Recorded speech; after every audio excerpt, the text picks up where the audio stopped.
Hello and welcome to this recording where we're going to look at what strategy is, and we're going to look at different types of approach that a business can follow to strategy. So what we're going to cover in this recording? Well, we'll start with the definition of what strategy is. We'll then go on to think about advantages and disadvantages of formal strategic planning. And then we're going to go through some detailed different approaches that a business can follow to strategy. So that definition, first of all. Well, the strategy definition has several key elements. The first is that strategy is all about the long-term direction for the business. Now, long-term is not defined as a time period. For a new tech business, long-term is surviving for the next 6 months. Whereas for an established supermarket, for example, long-term might be 3 to 5 years. It really depends on the industry. Next, strategy is all about trying to set out sustainable competitive advantage, how you are going to be better than your rivals over the longer term, and how you're going to maintain that advantage. That's the sustainable bit. Next, your strategy has to set out the resources and competencies that you have. So resources, the things that you have as a business, and competencies, the things you're able to do. And your strategy will also set out to address any stakeholder expectations. Key stakeholder clearly would be your shareholders, but also thinking about customers and staff too.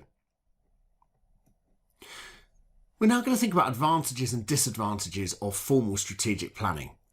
We're going to do this as a bit of a quiz. So I'm going to put a series of statements up on screen and I want you to decide whether they're advantages or disadvantages, and we'll compare answers afterwards. So, predicting the future, identifying risks, consistency, rigidity, cost, and control.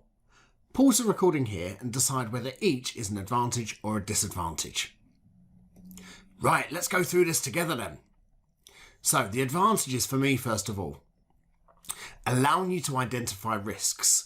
Going through a formal strategic planning process means that you're sitting down and considering what the future might look like and what the downsides could be and how you might respond to them, and what your upside risks might be too, so you can take advantage of them.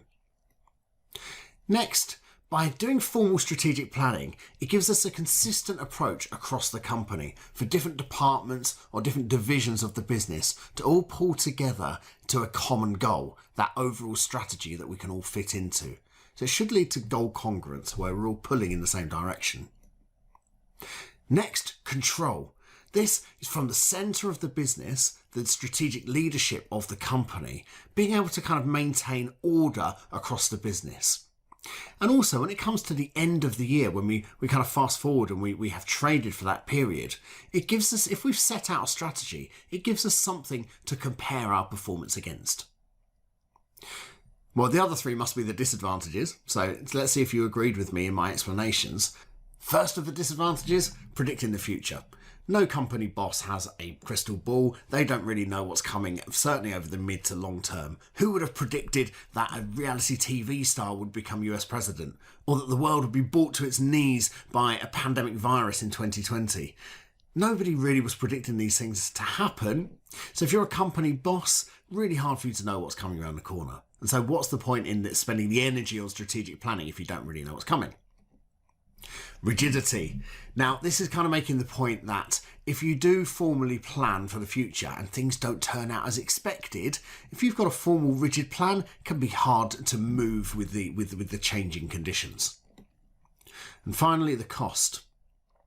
That's cost in terms of the time it takes for management to go through that formal strategic planning process, and also the perhaps external cost of using external consultants, for example, to do research on your behalf.